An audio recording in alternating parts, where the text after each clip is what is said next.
Hi, I'm sorry. I have this like timer that makes like the Instagram like shut down when I've used it too much. I'm sorry. Okay. All right.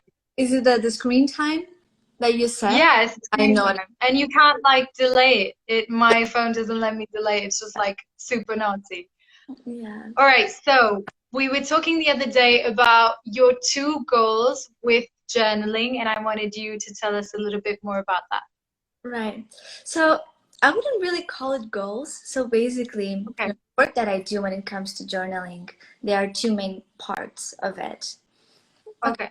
how it goes. One is journaling for healing, okay? And the Yeah. one is journaling for thriving. Because at the end of the day, this was really the two big experiences and parts of the work that I've been focusing on.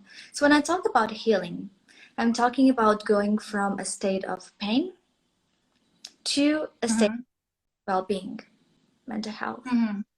And when I speak about thriving, it's basically to go from the ordinary to the extraordinary. Okay? And Okay. journaling is really a tool that you can use for both. And there are many, journaling exercises and questions that you can do for both. Okay. And what kind of exercises would you do for both of them? Yeah. So let's say for healing, it could be something as fear setting exercise. This is something that I took from Tim Ferriss, in which you do three columns, and Okay. it's it's similar to goal setting, and that's Mm-hmm. why it's called fear setting. But basically, the principle behind it is for you to name your fears and set up a backup plan. If this happens, it's basically about facing and leaning into the fear, so then you can overcome. Yeah. So this could be one Yeah. exercise for healing, and then for thriving. Um, well, it could be, for example, for productivity. Something that I really, really use is a system that it's about. It's so simple, right? It's just about defining your goals for the week and then breaking down into daily goals. And if you want Okay. well to set the time log, the tasks, and ways for you to understand how can you well do more in less time. That's, Okay. Makes sense. yes. Cool. And speaking about mental health in these times, and since you are such an advocate for mental health, how do you think this pandemic, like, what is your view about this pandemic on people's mental health? Have you been talking to some of your customers? What have you noticed? What are like the key issues that people are like worried about? Yeah. You see, what's happening right now is that it brings a lot of uncertainty, right, to our lives. Yeah, And we, as human beings, when things are shaky and uncertain, we tend to be anxious. We can get yeah. stressed. We can, there's a lot of, fear and also loneliness, right, from these social Mhm. Yeah. Yeah, I would agree. I think for sure, the human being has a tendency to control. We like to control things. We like to know where things are going. And when we don't, it's like, oh my God, the world's gonna end.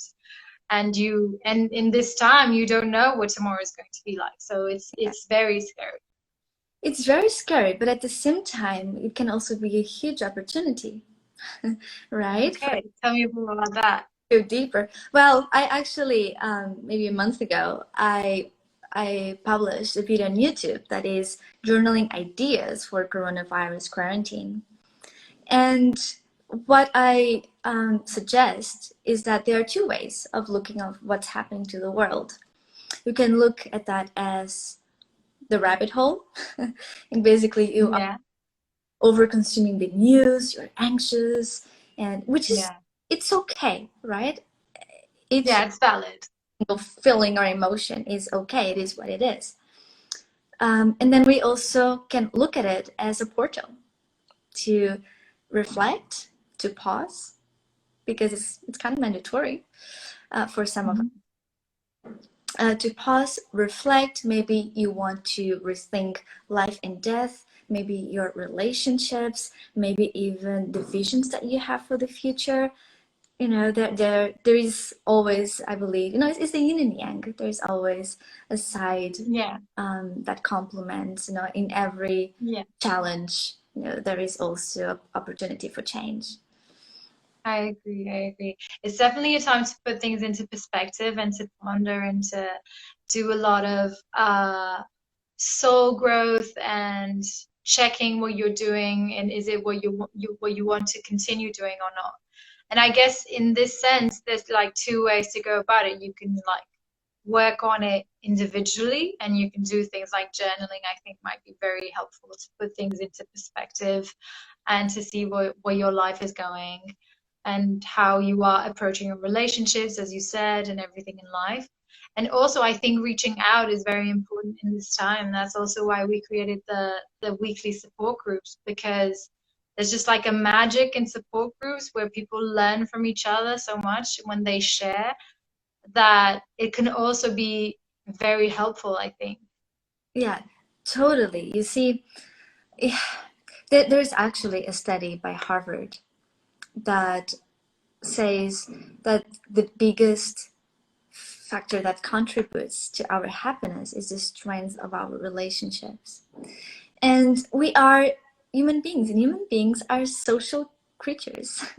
And Yeah, so important, that we are actually going through this difficult season together. And if you need your time to reflect, I've been doing a lot of that. Cool. But it's also time to show up and support each other. And that's why yeah. I believe so much in the power of community, the power of coming Hmm. together, of even group therapy, just like our group is doing. I think that's wonderful. And one thing about mental health that I would like to highlight is that sometimes people think about mental health as a disorder or as being sick, or right, Yeah, and you as don't being crazy. be struggling in order to focus on your mental health. Yeah, for sure. That's actually the best time to focus on your mental health, is when you're not struggling with something specific and you're doing it just like as a checkup. I say to my friends a lot, like you should do therapy from time to time just as a checkup, see how things are going inside of your mind. You never know what's going on in there. Sometimes you don't have that perspective. Right. So yeah. And about the power of community, I really do agree that this is a time to like show up for each other, check up on your friends and your family's mental health. How are they doing? How are they coping with this? Like we all get involved in our own problems, but it's also very important, as you said, to like show up and be there for each other. So yeah. Even according to the WHO, the way that they describe what is mental health, and it's a lot about your ability to grow, to impact and contribute to your community as well, right? It's really Mm. just a huge important part of being human. Yeah, yeah, for sure, for sure. So we do have to come together, I do think, yeah. To see if you Um, joined. yeah, If you want to let us know where in the world you are, because I see like some people joining in, or maybe if you yeah, have some questions, maybe we'll have some time, or just anything that you would like to drop. You're welcome to join. yeah. I wanted to ask as well, what are you doing in this time to keep like a healthy state of mind? What are your go-to exercises or practices? Yeah, you see, I believe that um, it's not always about what you do, but about how you do, and every little thing in life, from the way you eat, the way you sleep, if you're maybe moving or not, they are very important aspects of your mental health. So sometimes Mm, it doesn't mean that you need to journal or meditate or add something on top of what you're already doing to have a balanced state of mental health. So I've been really focusing on very basic things, including, yeah, yeah, just for example, I must confess that in the first 2 to 3 weeks of this quarantine. The gym was closed, and I was like, Yeah. I'm getting a little bit lazy, right? So this week I was like, no, okay, you're going back to the routine, because I know how much it impacts my mental, physical, and spiritual health, just to move and go back to Yeah, to move you for know. sure. Moving is so important, like keeping that activity going. Exactly. So that's one part. And then on top of that, I have my own practices that I do with or without quarantine. And those are the things that have been helping me to really ground myself and go to thriving, and also for healing. And that includes, of course, journaling, but also meditation. And I do it Okay. every morning around 6:30 to 7 a.m. And I also Wow, you're an early riser. I taught myself to be, because I realized Okay. it It's really really hard. my quality of life when I wake up before sunrise, if possible. Okay. That's awesome. Yeah, you get to see like the whole city like glow up. I see some people are answering your question. I see some people from Nigeria. Wow. San Sending Francisco. love from your sister city. Hello. I see some friends in Francisco. Pedro says Wow. hello. Beautiful. Thank you so much, everyone, for being here and taking the time. Yeah. I appreciate. Yeah. And also, yeah, ask some questions if you want, if you're interested in anything. Um, so wow, you wake up before sunrise. That is so brave of you. Like, amazing. Well, I think it's about understanding what works for you, right? I'm not saying Yeah. every day before sunrise. I don't. The thing is, then you get used to it. So it's like Sunday Yeah. and 7 a.m. and I'm Yeah. awake. Yeah. So, yeah. Yeah. But there are a lot of studies that do say that waking up before the people around you are up, or like going in a little bit earlier to the office, can really help you like calm down and lower your anxiety levels, because it's like you get an early start and you're doing things when nobody else is up and nobody, like you're alone with your thoughts, and that can be like so calming. Yes, I love the quietness of the Yeah, morning. the quietness for sure. You For know, sure. one of the reasons why I love to wake up before sunrise is so I can wake up and lit my candles. So I can create kind of like Oh, a zen kind of yeah, meditate, and then you open your eyes after meditation and you start, seeing the day rising. And I find there is something, yeah, and on top of that, you see, it's really about priorities, right? Because some people are like, oh no, I can't wake up earlier. But I also do the effort by 10 p.m. to be in bed. And by maybe yeah, 8 p.m., I'm switching off my phone and putting on airplane mode. Right? yeah, that's very important. And there are times in life when I'm traveling and maybe it's summer, or I'm more, with a more social life, then it can also be flexible. I think that the point of it is, if it works, Yeah, if it doesn't, cool, find your way. yeah. Yeah, just find your, it's definitely a journey. Like there's no like cure or something that works for everybody. Yes. But it must be cool to like meditate before the sun rises, and then when you open up your eyes, it's like a whole different scenario out there. Like the sun is up and it's completely beautiful with all the colors and everything. Yeah, again, it's about being aware of the little joys in life, because at the end of the day, these are the things that you'll be carrying with you. Yeah, That yeah, in relationships, I believe. yeah, I agree. I agree. Yeah. All right, so I wanted to ask, how has your mental health journey transformed, and what are the things that have been key? What were the key moments in that progression that really made a difference for you? Yeah. You see, I'll be very honest.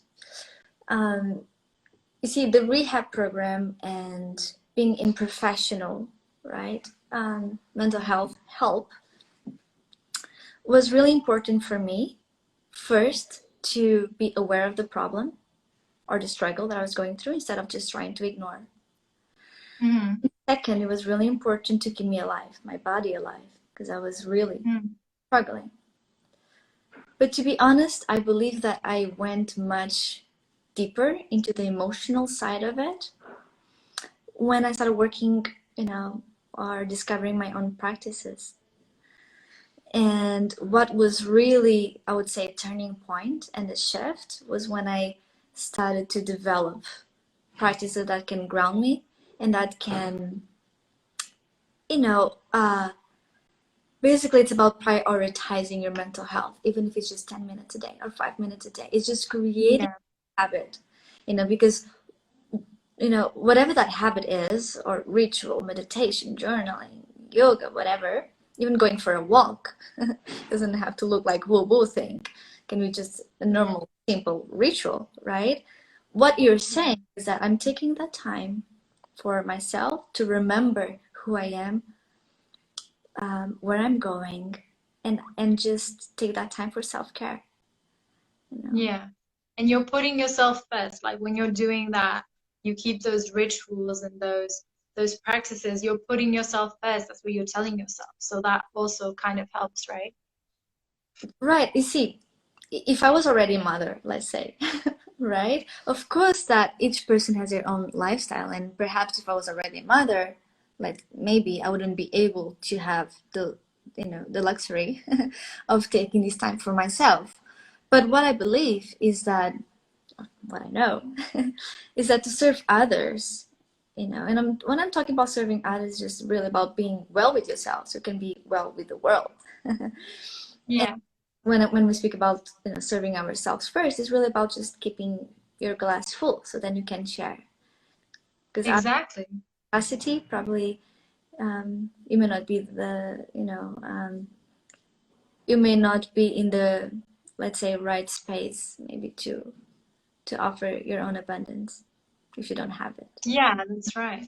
I mean, I do believe that when you don't have enough for yourself, you can't give it to others. And Exactly. what happens then, I think, is that you start requiring others to give you things that you should be giving yourself. And Mm, so it just creates this whole imbalance of behavior and a relationship that is just, it's not great, and it's not, it won't last when you do right, it like that. right. Well, I believe there is no right or wrong, and everybody goes through their own phases and their own Yeah. seasons, and I think that's how we learn. Kind of like the point of Mhm. do as many mistakes as possible so you can learn. That's that's how I do. I just mess. Yeah.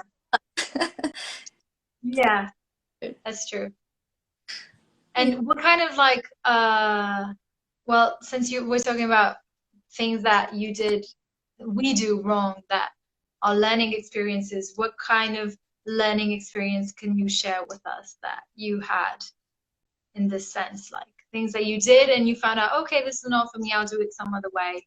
Wow. Every single day I have something to tell you on that. But That's awesome. I would say that the big, not the big, but one big thing, right? And it's been a journey. It's not like from one day to another, one year to another. Really, it's been a journey. Is to learn to mother myself, to take care of myself. Yeah. Because I Yeah. went from a state of self-destruction, big one, that was physically, emotionally, into slowly starting to go from self-hatred to acceptance, then from acceptance Hmm. to loving. Wow. But it's a process. Sometimes you go back and sometimes like, oh, I'm actually okay, but then you find that there is always something, to little Yeah. to nurture and love. So Yeah. you know, so yeah, That's, self acceptance and self love. It sounds a little bit. Are we talking here about self? no, It's really important. It it's really really important. Yeah. is. And it's such a difference between self-hate and then acceptance and then love. So you went that extra mile. Like you could have just stayed at acceptance and went and gone like, I'm good, like I've already accepted myself, like Right, I've done so well, but you went the extra mile. That is so powerful, right. I Well, really think. yeah, it's a journey, right? It's a journey. I think that Hmm. all are. Yeah. And yeah, I'm seeing here some comments as well. Um, We have truly, I believe, self-awareness is the beginning for everything. Pedro says self-awareness. Gonçalo just joins. Noor joins. Diogo. Thank you so much. Yeah, I was just checking out. Yeah, for sure. Self-awareness is like the beginning of everything. I agree. Mm, And what advice would you give people to go from maybe self-hate if they're in that state to self-love? Like, what advice would you give? yeah, I would say that from my experience, the first thing is really to, again, is to have that self-awareness that you are in a state of self-destruction or self-hatred, because that is the first step. And then Mm-hmm. to recognize that you're there, and it's okay to be there. Probably we've all been Mm-hmm. there, for most of us. Yeah. It's kind of part, I would say, of most of our cultures, actually, sometimes how we grow. Mm-hmm. And then from there, I would say that if needed, asking for help is great. Again, the power of community, maybe join a group, like Hug a Group, and now Yeah. they have online groups, which is awesome. So you can do it anytime from anywhere. Yeah. Yeah, and also just do the work for yourself, be curious. If you're able to just go and find a book and start, because no one will do the work for you. And Yeah, that's true. that's really important. Yeah, it's important to just And be yourself, and I think as well, going back to your journaling practices, which I think are so powerful. Oh, someone just asked a question. Um, how has your conscious relationship with your subconscious or non-conscious changed through journaling? Yeah, yeah, I was actually gonna ask a similar thing, which is through journaling, you kind of put those feelings down, you write them down, and as the DM is saying, that can make it a lot more conscious. Like things that were in the back of your mind, you yeah, make them real. yeah, exactly. There's so much to say here. You see, because through journaling, what you're really doing sometimes is just split it all out. And there are many things that sometimes we only feel the emotions. Like, okay, there is something happening here, but we don't know why or Hmm. where it's coming. Yeah. And sometimes just by doing some free kind of journaling, stream of consciousness, you can start understanding where they were coming from. But there's also, you see, because journaling can be a very, a practice that is science-based, but I also believe there is something very mystical and magical about this practice. And even when it comes to manifestation and things that sometimes you write, and then it happens, let's say after a couple of months, and you only realize that it wasn't your subconscious because you read that journaling entry, maybe. Yeah. You know what I mean? Yeah. So I know what you it mean. brings so much light to things that sometimes we don't really pay much attention. We say, oh, okay, I would like to, whatever, or, but actually when it happens, when you start manifesting, journaling really helps to bring that consciousness into Yeah. into who you are. That self-awareness again, like we were Mm, talking. Yeah. right. And how do you feel about going back and reading your old journals? Do Yeah. you do that? Because I've done that. I used to write journals when I was a kid, just basic stuff. I would say like free writing, as you call it. And then looking back on the journals that I wrote when I was like 10, it's so cringy. It's like the worst thing, but that's my experience. Yeah, my goodness. I went to my parents' place to get my old journals, like the journals that I had, my first ever journal when I was 6 years. Yeah. Yeah. So just going back to your question, I do have a process to go back to my journals, because Okay. I have my weekly practice and I have my monthly practice every full moon and new moon. So on purpose, Oh, I go back to my journal, but I'm not there just getting lost. I know that there is, because I set intentions every okay. every new moon, and then on the following new moon, actually I go back, right? Oh, Intentions, because I set intentions and then I let it go. Sometimes I kind of forget. So that's one process that I do every month on going back. But to be honest, sometimes there are weeks or months that I don't look back at all. And sometimes, especially when I feel a little bit lost, I go back to my journal entries because it helps me to reconnect with my subconscious. Because sometimes I write things, you know, and I was not fully aware that they were there. When it comes to very old journaling entries, it's kind of funny. It's kind of beautiful, you know, to reconnect with that younger self through those pages. Yeah. Because you see your handwriting. Yeah. It feels like the paper absorbs the energy of you when you wrote that. Yeah. Yeah. And it can also be, I guess, grounding to see and positive to see how much you've grown. And maybe you didn't even realize that you have made such a progress. And you go back to some older entries and you go like, oh, I was feeling this way and now I overcame this. And I thought I never would. How powerful can that be, right? Yeah, so much.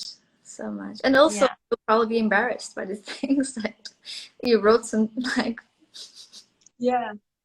Which is humbling, I guess. Like, okay, I used to feel that way. It's fine. I'm not like that anymore. yeah, it's embarrassed, but at the same time, it's embarrassed. What I mean embarrassed is you're able to practice compassion with your younger self. Yeah. Yeah. It's really Which sweet. is such a good emotion. Like if you think about it, like from self-hatred to compassion, Mm, I mean, so powerful. totally.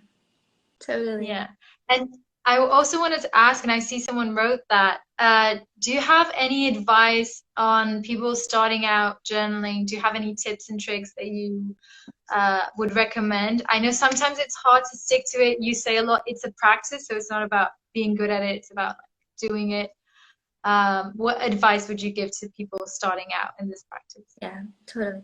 So, first of all, I would say start small. Okay? Because what happens Okay. often is that when we think about creating a new ritual or habit, it doesn't even have to be every day. Okay, of course, that the more you practice, the more the practice will give back to you. But it doesn't have to be every day or every week. So when we're studying a new practice, it's, you know, again, because it's just our psychology, we're human beings, we need to spend a little bit of energy, right? Because it's a new thing. And we as human beings, we don't want to spend energy on something new. So, because we think that it has to be complicated, right? So when I say Yeah. small, it's because it can be really simple. What if you start with one sentence a day? One sentence a day, right? It doesn't be complicated. It doesn't have to take a lot of time. You don't have to, you know, and then it's a practice that all you need it's a pen, you know, and paper, or maybe even on your phone. You don't even have to buy anything, right? Yeah. Need. So that's one thing. Another thing is intention. Because Okay.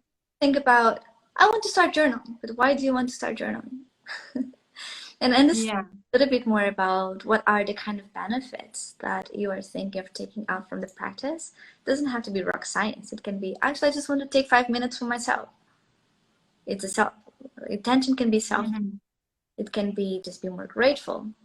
It can be, you know, just to know myself even better, whatever. So having it really helps you to stick with it. Because otherwise will come a point that like, why am I doing this? If you know. Yeah. And then you remember and you go like, yeah, okay. Yeah, but truth is, you will most likely see and feel the benefits right away. Just try it yourself. And we have here some people watching. Just try it yourself. Just take 10 minutes to write about how do you feel today or now. Yeah. And Yeah. that you'll find beautiful answers. Yeah, I'm going to start doing it for sure because I used to do it so much as a little girl. And I think maybe I was put off by reading my old journals and just feeling so embarrassed about like what I was thinking at that time. But yeah, definitely I think it's good to create like a habit and try to stick to it. And also like starting small is such a good advice because sometimes you want to you envision, oh, I'm gonna be like this master journalist and just gonna write every day like 4 paragraphs, and you don't need to do it like that. Yeah, not at all. And it doesn't have to be, with social media, what's happening right now in the journaling world is that you have a lot of art journaling or the bullet journaling, and it all looks so beautiful and artsy and perfect. No, it doesn't have to be like that. Yeah, That's, true. you can do whatever you want. It doesn't have to be perfect. It just has to Yeah. work for you. And what I do is to have a journal that I like to keep it more organized and pretty because my intention is Mhm. that for the next generations. And then I have other kinds of journals that I'm like, whatever comes, it's good. Yeah. Whatever. Do you journal, Madalena? I don't. Like I did before when I was little, I did. But I don't. I have to pick it up again because it really is a practice and you do have to do it. I'm very interested in like having both journals, like you said, like one pretty and then the other one you just kind of like write whatever. Do you ever just like write whatever's on your mind, even if it's like nonsensical or doesn't really relate to anything, you just Oh, write it off? so Yeah. I actually, it's here. I have this journal. Okay. Simple blank pages. It's handmade. And at least once a week, I try to write something here. It's what they call kind of like the morning pages. I just adapt to weekly whenever I want kind of pages. And Okay. um, yeah, and so often, even 2 days ago, I was just like writing whatever. When I actually met the journal, I didn't know what I was about to write. But that's the point. Yeah. Very often. The unknown. I love how you said when I met the journal, like it's an experience of like getting to know and a new journey that is coming.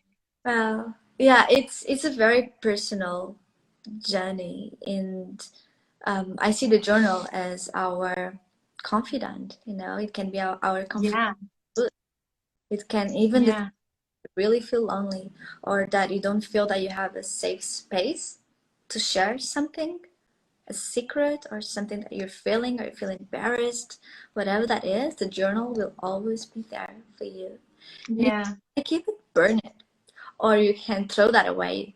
You know, it's not really about keeping it, it's just about writing it. yeah. It's about writing it down for sure. And have you Oh, ever I shown see my anything friend, that you and yeah, tell me. have you ever shown what you've written in a journal to someone else, or do you keep it like super private? That's a Juma good is the question. journaling master. Yeah. Usually I keep it super private, but it Okay. happened to read out loud, in the presence of someone. I don't really let people take the journal and read. Okay. I would share something. I would rather be me, like speaking up, Yeah. reading out loud. It could be like a poem or a thought. Um, yeah, but it's not something that I really do much at all, Yeah. but it can happen. Just sometimes. Yeah. Yeah. I get what you're saying about like controlling it a bit. Like you can just like give it to someone and okay, read whatever. You have to, I mean, there's a lot on there. People just couldn't go like flicking through the pages and read everything. You see, this is a big thing, and people very often ask me this, which is how do I keep my journal private? Because Yeah, I was gonna ask you. fear of what if someone reads my journal. Yeah. Because it's really a part of you that doesn't belong to anyone else unless you want to. And yeah, and there are many things that you can do, such as keeping in a safe, or there are some journals. Especially, do you remember the diaries like in the 90s that used to have a lock? Yeah, I used to have one with a lock actually. Uh, Yeah. yeah, so also if you're living with someone, if there are some expectations that need to be met, I also usually write on the first page of my journal a disclaimer. It's not that simple Okay.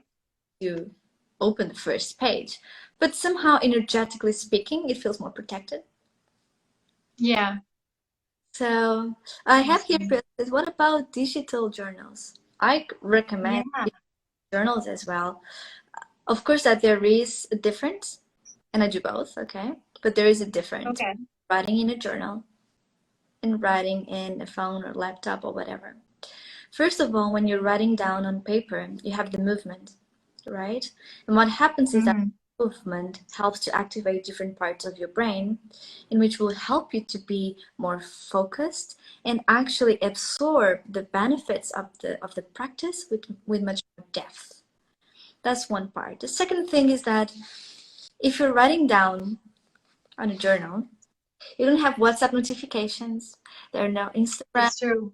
so there are no much distractions. It's just you and Yeah. the journal, and that is a huge benefit as well. But Yeah. don't like to journal by writing down, just type it. It's equally good, you know. It's okay. It's not equally good, but you can also get a lot of benefit. It's still good. Yeah.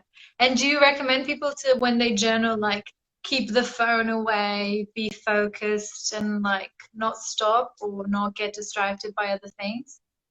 I do, because at the end of the day, it's like creating a moment with someone. Let's say that I'm now having this Facebook Live with you, and I'm really distracted because there is, let's say, a friend that is here with me, and I'll be, talking and being distracted. We wouldn't really have quality of time. And there, Mm. sometimes when you're trying to multitask, you're just doing nothing at all. Yeah, exactly. You're not doing anything right. Exactly. So if you're doing something, I would encourage you to be present, because that's the way that you really get the benefits the most. Yeah, I agree. Okay. I don't have any more questions. I don't know if anyone watching wants to ask something to Juma, the master journaler. Um, I don't really like to call myself like a master, but I'm a really good student, you know? yeah, that's good. Because, Actually, one of your friends called you that, so that's why I was saying. yeah, no, it's just something that even sometimes friends say, oh, yeah, the master of journaling. Like, Yeah, I'm just really good student, just practice a lot and just yeah, curious. And yeah. that's why I'm so happy to share with with everybody. Oh, someone asked, how can I get a Juma journal? That's actually a very good question. Yeah, so right now the journals that I have is My Life Journal. So you can get it at mylifejournal.co. And by fall or by the end of the year, I'm also working on a new project that will have plenty more journaling tools. And I'm really excited to see when that comes out to the world. How long Yeah. does it take to get home? Does it take to get home? Is that really the question? To arrive, I guess to arrive at your house, no? Uh, Like when you order it. okay. Oh, right. Okay, now I get it. Well, it depends of where in the world you are. If you're in Portugal, Yeah, probably a day, or because I use CTT, Expresso. yeah. And if you're in Europe, it's usually a week. And if you are outside or if you are around the world, it's usually within a week, because we also use um, Expresso services. Yeah, yeah. Okay. Got So it. you ship Okay. around the world. Right. Yeah, yeah, we do. We've been shipping for Australia to Brazil, Canada, um, US, of course. So Wow. it's been great. Yeah, even Russia. Yeah. Wow, cool. Yeah. And someone asked, when's the next online question session? I was gonna ask about your other services as well, if you can explain a bit more. And yes, when you have other online sessions. Yeah. So right now, the online sessions, events that I've been having, they've been mostly private, like from private clients Okay. and coaches and things like this. So I have a couple that are scheduled, but they are private. Well, I don't have any actually online session that it's public scheduled. But I may just actually run another one soon. We had one maybe a month ago. But Okay. always be, notified, but just following on Instagram or newsletter. So that's the place. Yeah. And people can schedule it with you, like one-on-one on the website? Yes, on the website anajuma.com you'll find all of the information for the one-on-ones. Okay, anajuma.com. Cool. All right. Anyone have any more questions? Have yeah, hola, hola. Yeah. Yeah, if you have any more questions, let us know. And even, you feel free to reach out anytime. And I would also really highly encourage you to check Hugger Group. I'm a huge fan of them. We actually met at Web Summit, and they are like the kindest, cool people. And they have a beautiful app. They have a great big vision, and I'm so excited to keep witnessing the growth of the team, of the mission. It's something that I truly believe in. So Thank you. That means a lot to us, for it's really sure. hard. I'm here always to support as much as possible because it's really a very important work that you guys are doing. Yeah. Well, and I advise you to go follow Juma on Instagram, on YouTube. She posts a lot of really cool content that you can like use for your daily life. It's really amazing. And also get a My Life journal. That will change your life for sure.